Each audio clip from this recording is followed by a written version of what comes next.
Glamour. Grit. Glamour. Grit. Glamour.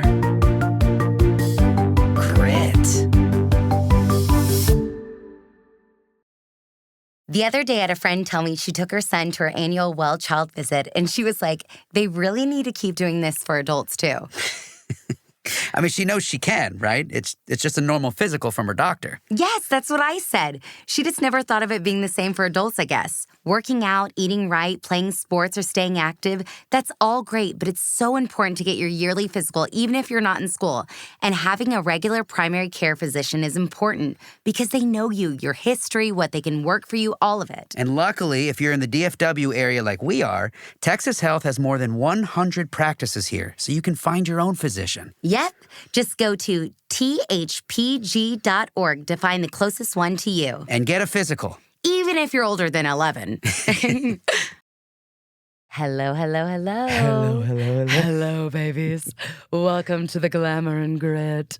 I was going to say I'm Sainty Nelsen. You guys know me. And Monday is my favorite day because Monday is Celebrity Monday. Y'all, I'm beyond freaking out at our guest today. Like, freaking out. I have been obsessed with this person forever and then have gotten to know this person, know their heart and their soul, and they are everything that you want them to be. They are just specialness, goodness. They are a spoon full of sugar. I love them. Literally, the medicine never goes down. But he is not only an incredibly successful actor, director, producer, the way he fathers his children and the family man that he is and the faith that he has kept throughout his journey in this industry is what to me stands out and is so inspiring and motivational. And I'm just so happy to have him today because he's a friend of ours and we're just so blessed to have him in our lives. And y'all will know exactly who this is within 2 seconds. But I think we need to just bring him in and get this thing rolling. Let's go, baby. Okay, everyone help us welcome Mr. David Henrie. Hey! What is going on? Good morning. I love it. If everybody, it is 8 a.m. where David is. So he is.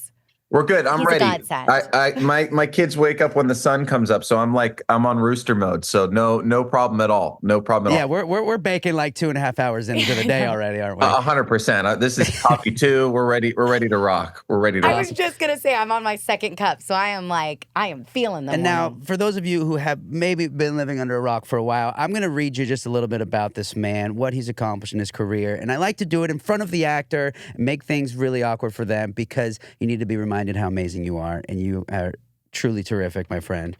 But David Henrie, he's an actor, director, writer, producer. He's been starring on television and in huge blockbuster movies since he was 13 years old, if I have that correct. He starred in over 40 TV shows and movies. He's appeared on all your favorites, including a reoccurring role on a show I grew up loving, which is That's So Raven. He did 65 episodes of How I Met Your Mother alongside Neil Patrick Harris, who's truly, arguably, one of the greatest entertainers of our time.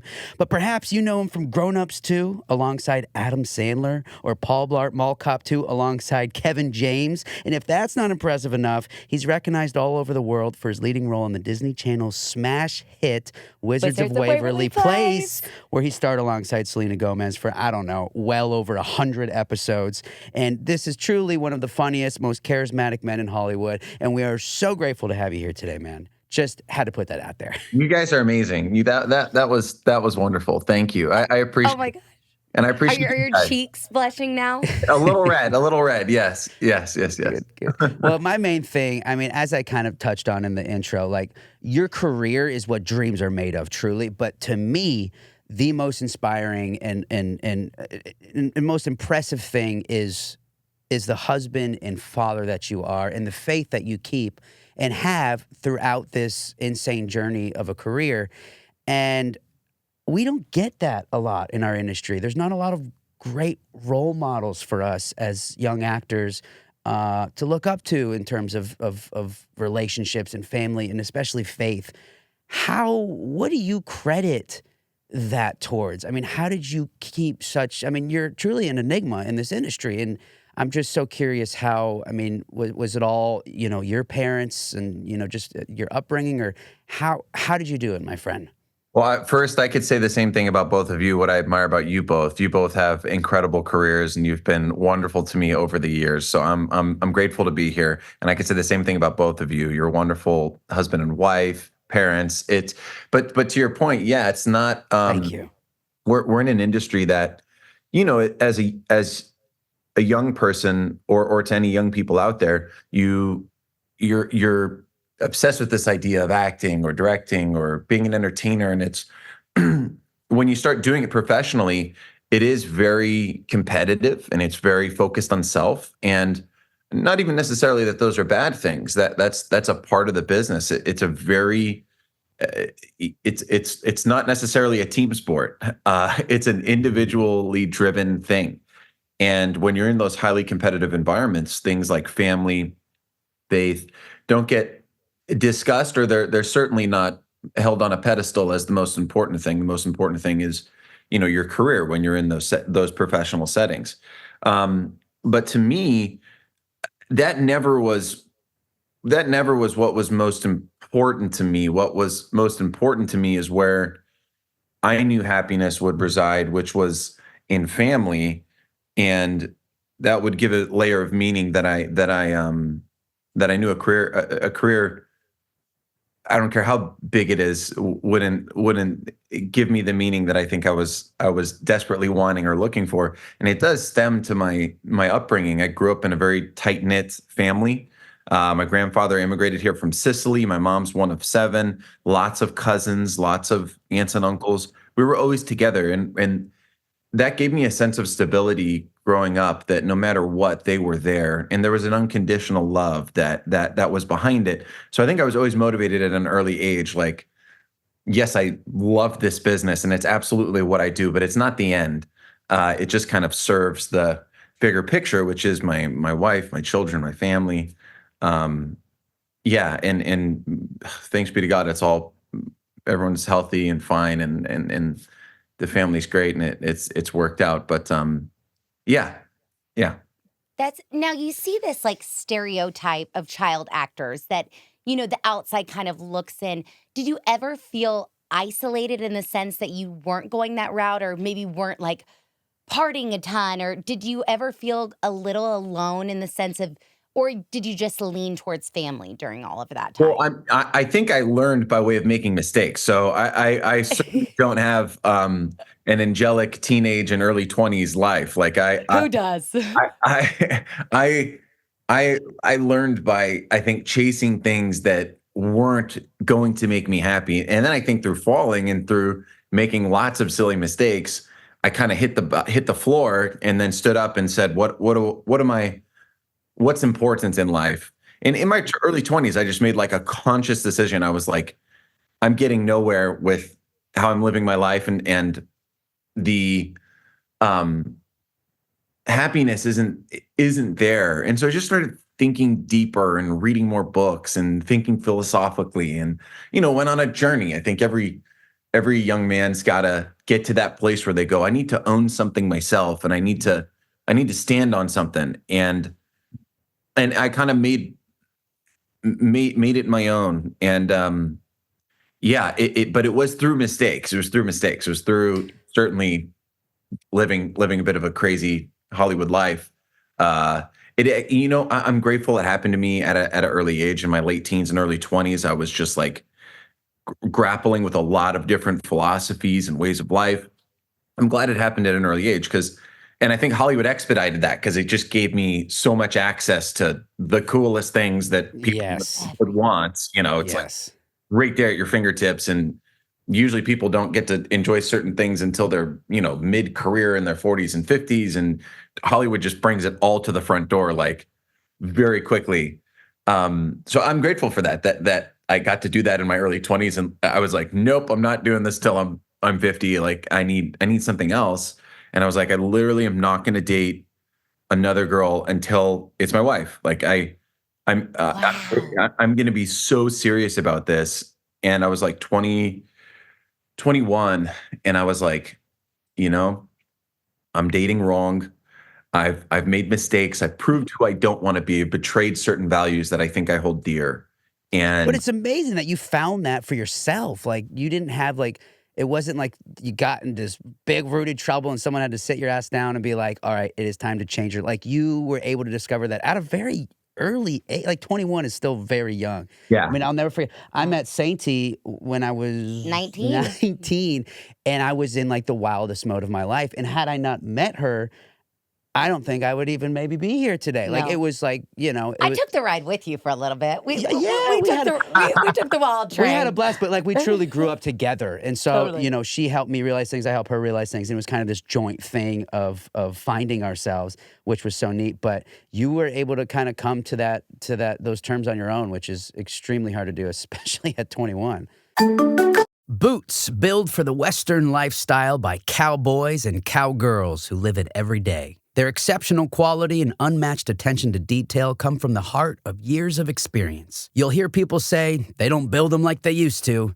Well, the Rios family of brands does. With an unwavering commitment to doing the right things the right way, the company's dedication to family, quality craftsmanship, and the preservation of a history worth sharing is as strong as ever. Find your perfect pair today at any of their retail partners. For a full list of where to shop or to learn more about the Rios family of brands, visit riosfamilyofbrands.com. Step into the proud heritage of the Rios family of brands, a testament to the heart and soul of the American West. Yeah. You know, again, in Hollywood, you're exposed to certain things at a much earlier age. So by the time I was 21, I was already like sick of drinking. I was like, yeah. Totally. Been there, done that. Happy 21st, time to quit. Yeah, exactly. I was like, yeah, I'm so done with this. Like, we're done. We're done. Now, how did you get into the business? Because at 13, I mean, were you guys living in LA? I know you have a younger brother, Lorenzo, who's in the industry as well. But Yes. Were your parents in it at all? Like, how did this come to be? You know, it was actually a little before that. I remember I was in Arizona. We grew up in Arizona, and we just like there'd be ads on TV for like kid actors. Looking back on it, probably scamish kind of things. And I just bit off, and I was like, "Mom, call the number." Like, you know, I love making videos for the family, and growing up, I'd take the little camera. This is back when you had the LCDs, and you could like push play and pause on the touchscreen thing on the camera. And I would edit, I would pause at a certain time and change the angle and hit play and record. So I'd make movies that was all in camera editing. And that was actually my best film school. Like now that I'm directing, like I think about my time as a kid all the time, because I was right there editing in camera, and I was learning what angles cut together, what don't, how to keep the story moving forward. But that was the I guess you'd say the high that got me excited about the business, was making movies with my cousins and then showing them to the family. I'd make music videos, I'd make little short films. I would parody people in the family, and I'd show it to them, and they thought it was really funny. So when this commercial comes on TV, I was like, this would be great. Mom, call please. And she did, and it wasn't a scam. It was a manager named Donna Jean Goheen, who I just heard retired. She launched so many people's careers, like so many people that are now known household names. And she had like regional and national commercials out to build her clientele.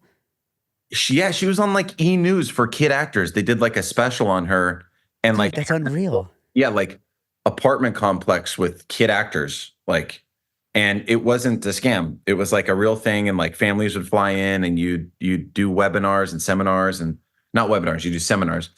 And while I was there, she goes, "Hey, you should go on a Burger King audition while you're here. You're a funny kid." And I walked in. I remember going into the audition room at like 9, and the director had on a Toronto Maple Leafs jersey. And I remember sitting in the audition room with like all these actor kids, and none of them felt like normal to me. And I was a kid, ice hockey player from Arizona, which is an oxymoron in itself. Did he have like a Matt Sundin jersey on or something? Yeah. He might have. But it was definitely a Maple Leafs jersey. But I just remember thinking, like, the kids in here are a little weird. Like they just don't seem normal. They seem like robot little actor kids. And I remember I walked in the audition room, and I started talking hockey with this guy, and he was like, "You're like a normal kid, huh?" And I was like, "I mean, I guess I like your jersey." And I didn't even audition. And at the end of it, he was like, "Do you want the role?" Wow. That's awesome. And that's just what launched everything. And I booked like 9 commercials in a row. It was like, Burger King, McDonald's, Quaker Oats, different websites like toaster strudel. There's All my favorite toaster things. strudel. My toaster strudel's on YouTube. People send it to me all the time. It's pretty funny. It's like me at 10 with like Justin Timberlake frosted tips. Yes. Oh, we all Perfect. had it. Now, I need to know, we actually interviewed somebody that was on a massive Disney show before social media. And I feel like you guys were the next generation of where social media all began. Is it true that you started the first Twitter for Wizards of Waverly Place? I remember Twitter became a thing on the set. And I remember making an account, and then like within 48 hours, I'd post one thing and I'd just watch it like 100, 200, 300, 500,000, 10,000. Like the Oh my likes and God. engagement was just like blowing up. It was nuts. I remember grabbing Selena's phone and I was like, Selena, you have to make this. This is going to be a thing. Social media will be massive and it's the next big thing. I remember making her account and giving it to her. And I started. No big deal. Now she's the most followed woman in the world. All because of you. I'm like, I should have been like, and here's a contract, Selena. It says Exactly. How do we monetize this? 10% in perpetuity. That's unreal. Hotel. No. So yeah, I started it, and it is obviously big. Well, and that has to be so insane because this person, I wish we could give, it's really before Disney started making these brands in a sense, which each of their actors. Was it wild kind of being a part of that where it's like, I'm not just an actor anymore. I'm a part of like a brand, a corporation. I am a walking representation of this. I mean, I feel like they were really kind of before this time where everybody already had contract deals. And was it wild and nerve-wracking kind of being a part of that whole world? Or did you feel more comfortable? Because you're like, okay, I'm under an umbrella. You know, it was a very interesting time because I was one of the oldest. I was older than their typical cast. I think I was like 15 when they cast me. And usually it'd be like, 10, 11, 12-year-olds that they were casting. So it was kind of I guess you'd say, controversial entrance for me into Disney because originally they had built the show around my character, and it was a totally different show than Wizards of Waverly Place. It was a whole other thing. It was called The Amazing O'Malleys. And it was like a magic shop. And it was like Selena was my twin sister. And I remember when we were auditioning girls, I auditioned with a few different girls. And then I got a call from Gary Marsh, who's now my partner on the sequel that we're doing, by the way. Long story. Can't wait to dive into that, by the way. Oh, that's a crazy story. And I remember I got a call from Gary Marsh and he goes, David, I found this girl in Texas, Selena Gomez. She's going to be a great like sister for you. But like the number 2 on the show, they wanted a male lead. They wanted me to be like the Shia LaBeouf of a new generation of show. Wow. And so we get it, we do it, we get Selena, we shoot it. And then I get a call afterwards and they go, hey, boy leads are not testing well. So we're going to let you go. And it was like, you thought it was all over. Done. I thought done. And done. Done. It was done. I'd never been fired from a show before.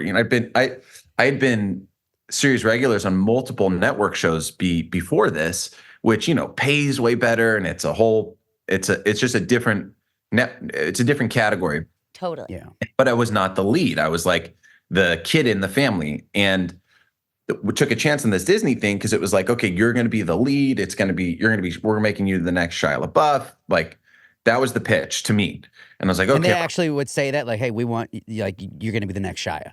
That's what we're trying to build. Yeah, we're trying to build a male lead thing. And we've known you forever, David. You're on That's So Raven, and we followed your career from the time you were on network shows. So we're trying to build like this Shia LaBeouf kind of thing for you. And so I'm like, okay, cool. That sounds good to me. That sounds like something I want to do. Doesn't test good. I'm fired. And oh my God. You're like, I am back to CBS, baby. Which is such a reality check. Yeah, but it's such a reality check. That's literally what my agent did because CBS wanted to test me in second position on a show that I was like one of the family members, but pays an insane amount of money. And so I was like, okay, I'm meant to do that. So I go start pursuing that path. And then I get a call around that time. This is weeks later. And they're like, look, we're not going to beat around the bush. We have a whole new show. Your character is now more of, so it's going to be Selena focused. Your character's now on the side. And we auditioned a lot of other kids for your role, but no one was you. So we're gonna bring you back in for that character. And I was like, but this is totally different. I don't know about this. This is not what I signed up for. Now, in hindsight, biggest blessing totally, like, it wasn't what I originally envisioned, but sometimes that's how God works, and looking back on it, that gave me so much freedom to do other things in life. And it gave me more freedom to explore funnier sides of what I was anticipating and take risks and chances. And that turned out to be a massive blessing. But that's how Wizards of Waverly Place came to be. Unbelievable. How much time was there between the original pilot and then this new kind of I want to say series? 6 weeks, maybe 6 to 10 weeks, something like that, from the time I started hearing whispers that they're doing a new show, that they're auditioning for your role. They originally wanted me to come back and audition for the new role in Wizards of Waverly Place, and I was like, no, like I'm going to go do this CBS thing. And yeah, it's funny how these things work, right? The life of an actor, it's It nuts. is crazy. And did they have to like buy you out of the CBS deal, or was it not kind of locked in yet? So you had an out. It wasn't locked in. Locked in. They were a blessing. Yes, they were always testing in second position. And Disney, the number one rule in law school is don't sue Disney. Yeah. So Is that the truth? Yeah. Now, Selena's been very open with her mental health. And did you see that at a time, because you were almost a big brother? Like you said, it was very rare somebody coming in kind of at 15.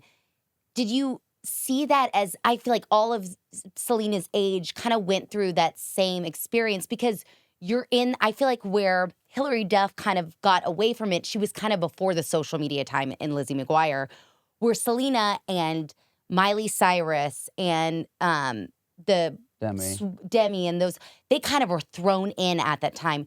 Did you watch it kind of from the outside looking in, or were you kind of in the thick of it because you were like the big brother, or were you kind of in that crew of, that time where it's just y'all are thrown into this massive world and massive opinions and everybody's picking at every little thing? Did you realize kind of what was going on during that time? I mean, yeah, I was in the thick of it for sure. Like, Selena, Demi, Miley, Taylor, the Jonas Brothers. Like, I was in the center of all that stuff when everything was blowing up. Social media was blowing up.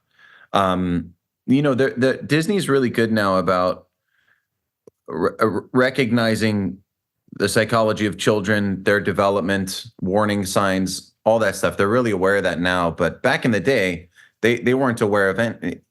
How could you be aware of the force that is social media and how that's going to just destroy many brains? Like, how could you know these things back then, and just how much pressure that puts on young minds and all of that? That I don't think mental health certainly wasn't a topic for me growing up at all, and it wasn't while this show was blowing up and while all these stars are being made. No, it's so amazing what we're seeing now too. I feel like I just remember my parents saying they thought somebody like was just sick, and really it was just like a panic disorder. Like, we really did not know what these tools, and I don't think our parents knew. I really think nobody knew it. Anxiety wasn't an open thing. Nobody talked about it. And did you ever feel like what you were doing, you had all eyes on you? Like, were you already aware of it at that time? Oh, 100%. And I still feel it. Like, people ask me all the time, like, you grow up doing this, any actor knows, like, you grow up constantly in this or this, like, and, it's like a gladiatorial, I don't know, something out of Caesar, like, we love you, we hate you. That does seem like yeah. It's like 3-4 days a week you're going to different auditions that can potentially make or break your entire life. Mm-hmm. And then if you get it, you're with executives. And then if you're just guest starring, you're there for 1 week. It's like the amount of pressure young minds experience. People ask me all the time, oh, you're going to let your kids act? You're going to let your kids act? And I'm like, I don't think so. Like, I loved it, and I did enjoy it. And my parents were very supportive, and I'm very grateful to have supportive parents who like didn't take advantage of me. It was quite the opposite. I think if they weren't as awesome as they were, I would not certainly not be married, certainly not be fit to be a father. But the amount of pressure that I was under at a very early age and all through my life, really, like that's not meant for, I think, a young brain. That a young brain should just be worried about developing healthily and playing and doing normal kid things. Like Yeah. so when you say all eyes on me, that's a very personal thing to me because I still deal with anxiety of like having to realize that that just normal social conversations or normal social settings, I don't have to apply that same pressure that I grew up with in audition rooms. Like it's hard to separate those things from me when you're always on and you're always supposed to be on. Like And putting on a show and yes, it's hard to separate those things out for me. And yeah, so I'm getting on a tangent here, but yeah, that was not discussed when we were growing up. It just wasn't a thing. The anxiety. No, but I think it's so important too. And especially seeing someone like you, I think I would be the type to, I look at you and I'm like, okay, maybe my child can be an actor. Like they were going to turn out okay. And I think that's so much a part of it too, is you're such a great example for parents that kids want to pursue this.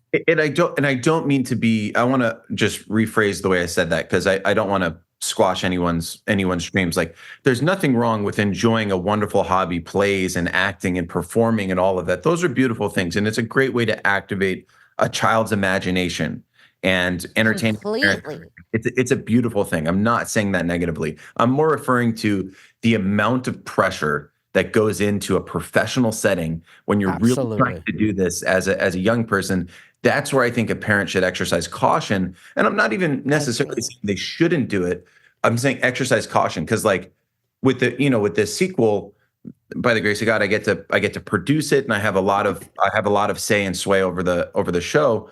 I would let my daughter come in and do some lines. I have no problem with that. I'm controlling the situation. I can alleviate pressure. I can monitor things. I don't have a problem with that per se. It's more just the daily grind of like, you're in front of executives and you got a CPA, you got a lawyer negotiating this, and your agent's calling you and you're going on 4 auditions a week. And like, it's parents understanding how much there is going on behind the scenes that the kid does get affected by. And if they're educated and then they know to look out for these things and they know to be that support system for us when we're getting a lot of rejection as children, it's like they know how to combat that. And so I completely hear what you're saying, and I'm completely with you 100% because that's something I go back and forth with Sainty all the time too. It's like, wow, this is so much fun for me, and this has brought my life so much joy. Like, how fun would it be to share a set with my kid one day? And then I think about the pressures and the things that I deal with day to day. I'm like, man, but knowing what we now know and knowing, what to look out for and how to help, and, our parents didn't come from the industry, so it's like they didn't really know how to navigate this like we would. I toy with it back and forth all the time. But so does your daughter, does she get it? Because our daughters are the same age. Like, is she understanding now? Like, he's an actor and. So doing the sequel was the first time that she got to actually see me act because she saw me direct, and she's been on sets that I've gotten to direct, but she's never seen me like act and perform. And I remember the first set visit we had when we just built this new set for the sequel show to Wizards. I walked her to the set. All the lights were on. I walked her on. I held her hand. I walked her on. And she was I could see a girl falling in love. It was like going, she was just, and then oh my gosh. She put on a pretty dress that day. She knew she was going to set. She put like a bow in her hair. She like put like, I don't know. She put stuff on her cheeks. She was like, she's like, honey, I'm home.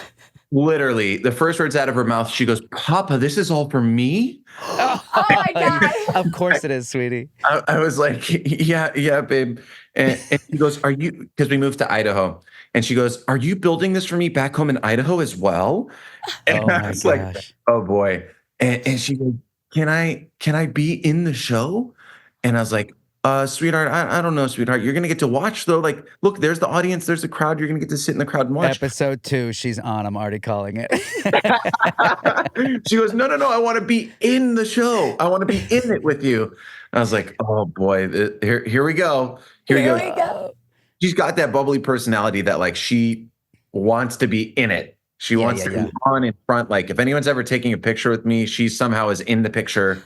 Like, oh, I love front it. and center. Like, oh, I love her so much. See, our daughter will like get her all ready for it and make her look pretty, and then send her out there to do it. Like ours, I don't know, would jump head first. Yeah, would never. She'd be so overwhelmed. Our daughter will gladly watch your child. Oh, like she's a great support. Be the loudest clapper. We literally asked. We signed her up for cheerleading and to do like this little cheering in the middle of the basketball game At a TCU college basketball game. Huge. We were so excited to tell her she's going to go down there. She's like, I'd really just like to cheer from my seat and let them do it. Fort Worth is fun for the whole family. That's right. The top-ranked Fort Worth Zoo provides all-day excitement with over 500 different species in almost a dozen habitats, including the big cat habitat, Elephant Springs, African savanna, and Texas wild. The Fort Worth Botanical Garden is full of natural masterpieces, curated into beautiful spaces like the Rose Garden, Japanese Garden, and Rainforest Conservatory. Hike, bike, or skate around 100-plus miles of Trinity trails, which take you throughout the city to various hotspots for dining and playing. Plan your stay and find out about unexpected events across the city at fortworth.com. So, and I'm like, how is you ours? And then my niece is exactly us. So I'm like, it's so perfect because we're raising like my brother's child and they're raising our child. So it's like, it's perfect. It really is. But like before, because I know we don't have too much time left, but I want to just get into the reboot for a second because this is just such massive news for the world and for the Wizards fans and for your fans and Selena's fans. What can you tell us? I saw that it was a pilot, right? So we're kind of testing the process here. Yes. But you are executive producing as well as starring. What can you tell us about it? So this kind of started where with me, Selena, and my wife, we would just be getting together over the years. She lived next to me in California. Like she literally lives like blocks away from me. And we would just be getting together and drinking wine, hanging out. And it was such a great experience for all of us that the show was such a great experience for Selena and I. It was like our high school, it was like our college, it was like our coming of age. And we would just sit and talk about it and be like, where are the characters now? What are they doing now? What are they up to? And after a while, after years of doing this, I remember I turned to her and I was just like, we have a show. Like we really have a show. If I just like wrote this down, our wine conversations, and like we're ready to go. I think we have like a legit show here. I'm pretty sure we can make this happen. So I did that. And I called Gary Marsh, who at the time, this was probably 3 years ago, he was still at Disney and he, I think, was president of Disney Television. I said, hey, Selena and I want to come in and pitch you something. Like we have an idea for a show. And he goes, great. And we got on the call. It was all the old executives from the show. It was like, blast from the past, and man, right back at home. Relived the glory days, pitched, they loved it. And then it didn't go anywhere though. It went on pause. It was like, what version of the show do we do? There's so many different ways to go. It was such a beloved piece of IP that everyone really cared about. We have to be careful with this. And then like a year and a half passed and I called back. I said, hey, is now the time? Is now a good time? And they said, actually, yeah, now is a really good time. So we started developing it. We started bringing on writers. And the main thing for me was I want to do this show to represent the old values of the original show, which is a timeless value. It's that family can be crazy, but family always has your back. That family can be stable. It can be unconditional. It will be there for you no matter what. And it's a classic theme. And the reason that means a lot to me and Selena is because the moments that would like bring us to tears with fans were when someone from a broken family or a single child or someone who just had a tough life growing up watched our show and they would come up to us and they would say, you gave me the family I didn't have. Oh, man. You showed me that family doesn't betray you. and that family doesn't break your heart.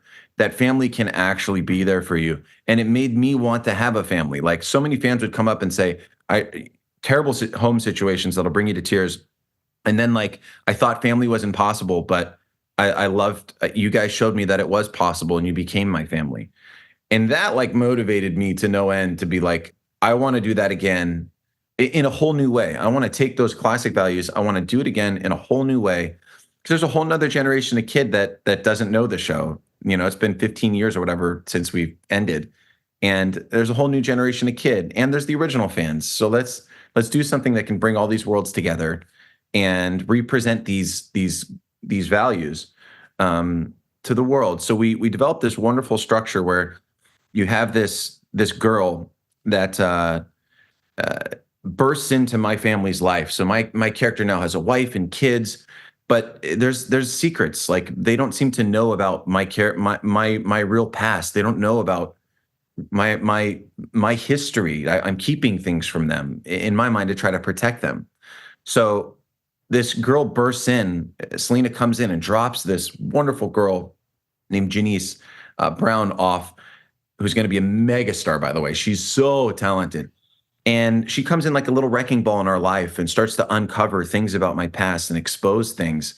And it begets this whole new dynamic in my family to then represent these wonderful values about family. And this girl in the show that gets dropped off has had that tough upbringing. She's never had stability in her life. She hasn't had people who will always be there for her. So she has to learn what I call the Russo values, because that's our characters' last names. Mm-hmm. She has to learn these familial Russo values and learn to trust them. So we just have this wonderful vehicle, I think, to go on all the fun that people will expect from the show, all the magic, all the hijinks, all the craziness that they like of the original show. But it's so fertile for familial values that I think really won over people's hearts and minds from the original show. Oh, and what our world needs right now. I mean, there's nothing like that. I mean, that will be so beautiful to see that firsthand, especially for these little kids. Because it's like, you know, as a parent, it's like each age, like Molly Morgan's 4 now. It's like every age you're like, okay, what show do you think they can watch? Because I always giggle, these people with no screen time, amazing for them, but that's our business. So I'm like, baby doll, you watch that screen. I mean, that's how mama gets paid. So I love it. I'm like, and so the shows that Sainty works on are all geared towards like 4-year-olds. So it's kind of cool right now for Molly Morgan to be able to watch mommy on her shows, which is Sainty's amazing.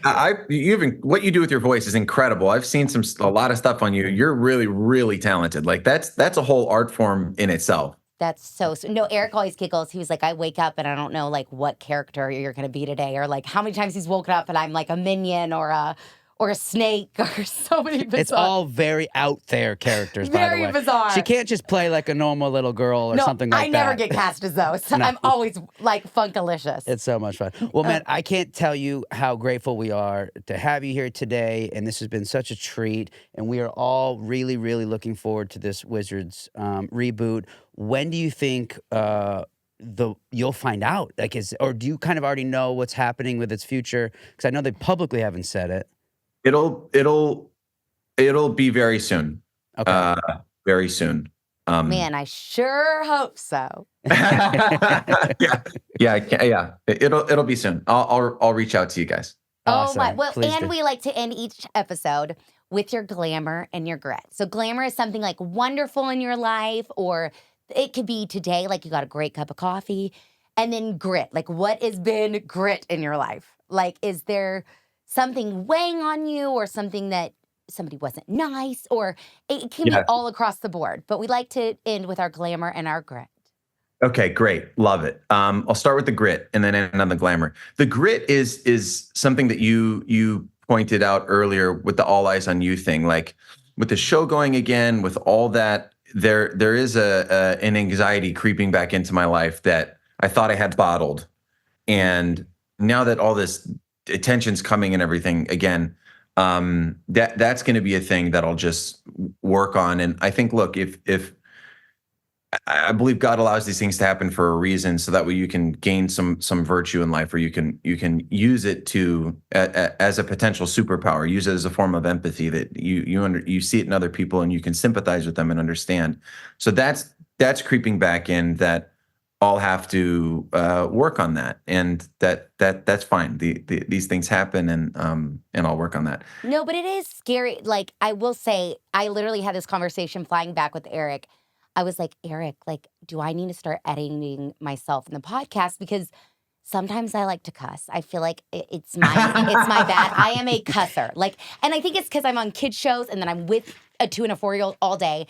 So when she can let loose, she does. Holy cow. I cuss. It's And I not was that like, bad. no, it really, but for me, it's bad. So I literally told Eric, I was like, should I start editing? And I'm a goober. I mean, all I wanted to be was Molly Shannon, and Chris Farley was like the love of my life. So I think it is scary in the sense where I'm presenting a totally different side of myself.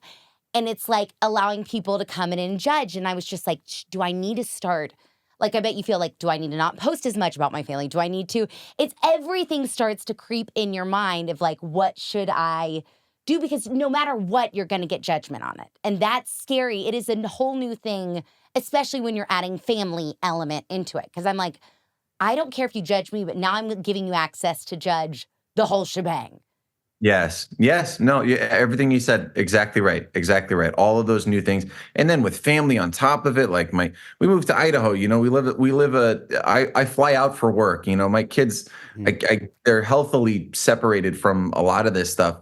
Now they're going to be with me, and when this gets greenlit and the show shoots in LA, is it whole family moving back to LA? Yeah, I couldn't do it without that. Yeah, I rent a house nearby. It'll be 6 months straight. So like, yeah, I couldn't. That would have been a no for me if I couldn't bring them with me. Yeah, 100%. And they're the glamour part. Like, no matter what, you got your family, right? Like, I married a wonderful woman. I love my kids to death. They're so great. Like, I just look forward to wrestling with my son every night. Like, yeah, they're the glamour. So. Amazing. Oh well, guys, make sure you follow David Henrie on social media.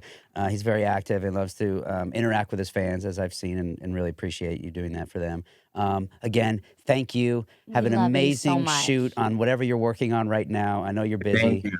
Thank you, guys. This was wonderful. We need you to come back for season 2 because we have to dive into your directing. And I mean, there's so much more. Yes, I know. You are unbelievable. But we are so appreciative. You just shedding light on faith and family, and just, you're amazing. Like, you are such a special person, and we love you so much. Y'all are amazing too, and this is great. And I'll come back anytime because I love both of you, and I look forward to getting the kids together. Yes. Amen. All of our babies are the same age. Literally. Perfect. It's perfect. Let's tell your family I said hello. Tell both your families I said hello. Likewise, will. brother. We love Take you, care, David. man. Thank you so much. God bless you guys. Thank you very much. Thank you. Oh, bye, doll. Oh my God, I love that human. I can't wait to find out about. Do we maybe get like a little hint? That he looked very confident. I think he was really proud of the work that they did, and I mean, it's Wizards of Waverly Place. Of course, it's going to get a first season. And Selena Gomez, David Henrie. That's like a power duo. And what's so amazing is you join shows and you're like, oh my God, we're going to stay friends forever. We're going to be family forever. And we've talked about this before on the podcast. It's summer camp. And then you all go your separate ways. But the fact that the relationship him and Selena have kept. Huge. And the fact that they're at behind their house, like shooting the shit, drinking wine, like just on random nights talking about, like, where would my character be today? And then they formed this TV show and like, we need to go bring it to the president of Disney and get this thing off the ground. It's amazing. I'm just in awe. I can't wait. Our daughter's going to watch the show. We're going to watch the show. I was going to say, it'll be more for us. And maybe we'll get to visit the set. That'd be cool. Would die. Thank you guys so much. We'll see you Friday. Thanks, guys. Glamour. Grit. Glamour. Grit. Glamour. Grit. Glamour. Grit.